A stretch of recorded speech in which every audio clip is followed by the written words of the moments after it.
to India has spoken on the Khalistani violence. There was vandalization of various Hindu temples that had happened in the country of Australia. And he goes on to say that most Australians are appalled to see this. It's not the Australian way. Police has been active and will continue to deal with these cases in a very stringent manner. Abhishek with us on the broadcast. Abhishek, what's the assurance coming in? So clearly, we have seen in the recent past, there have been multiple attacks on Indian community, their places of worship. And there has been a kind of surge also, if you talk about this whole Khalistani movement, which is banned. And there has been sort of, approach that there is not very strict action against those who have been perpetrating these crimes against Indians. So in that context, this statement of the High Commissioner of Australia becomes really important, where he has said that this is not the Australian way of life, the way it has happened, the recent incidences.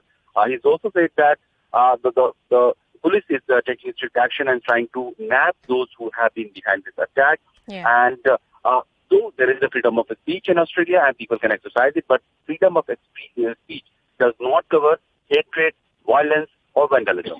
Hatred, violence or vandalism is not covered under freedom of speech. Khalistani elements have been linked to it, Abhishek. What kind of words or the narrative that we have seen coming in from the Australian authorities on this? Because directly or indirectly, there are various times, that India has raised this issue with the Australian authorities. Have we formally made a pitch on this issue?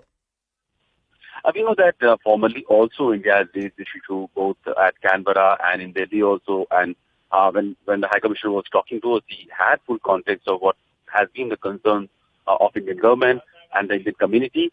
And in that context only, he has said that police are taking action and everything that is happening on ground is being tried to be, under control. And police is very much in action. The culprits who have been behind. And, this is not something that is being approved from the Australian government and in a very slow way. Very strictly, the rules are being followed. Police is behind those who are behind this attack. And hatred, vandalism, or any sort of arsoning is something that will not be covered under freedom of speech, because in the past there has been attempts to cover this Khalistani movement or organizing such referendum under the pretense of freedom of speech that Australia allows, or for that matter Canada or UK or other European countries do allow. But clearly, High Commissioner's statement was very strong that when he said that vandalism, hate speech or violence of any kind cannot be covered under freedom of speech that Australia allows its citizens and people in Australia. Let's listen in from the Australian envoy himself, what he said, that Abhishek Jha was also pointing out. Let's listen into this reaction.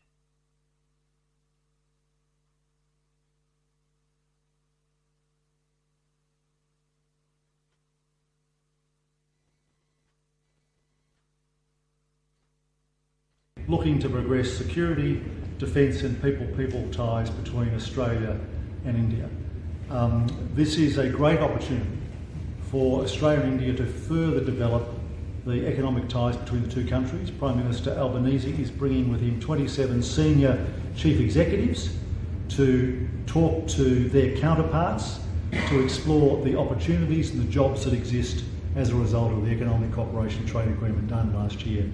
In relation to those incidents of vandalism that we've seen in Australia, Australians are horrified at any vandalism of religious places of worship.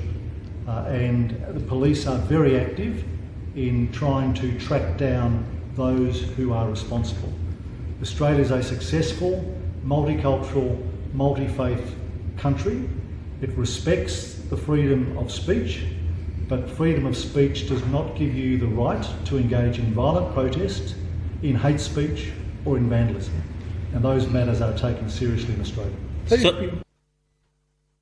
Well, that was the Australian envoy saying that Australia stands for multiculturalism, and that's the culture that they continue to boast of, and those are the ethos that the Australian government stands with. Cutting across to my colleague Abhishek once again.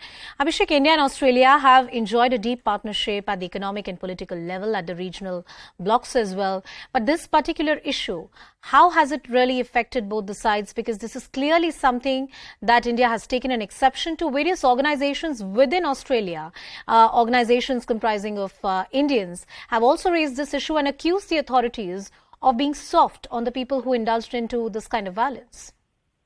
So, Anusha, we cannot say that these instances of Khalistan have impacted the diplomatic ties of these two countries because the ties between the two sides have been matured.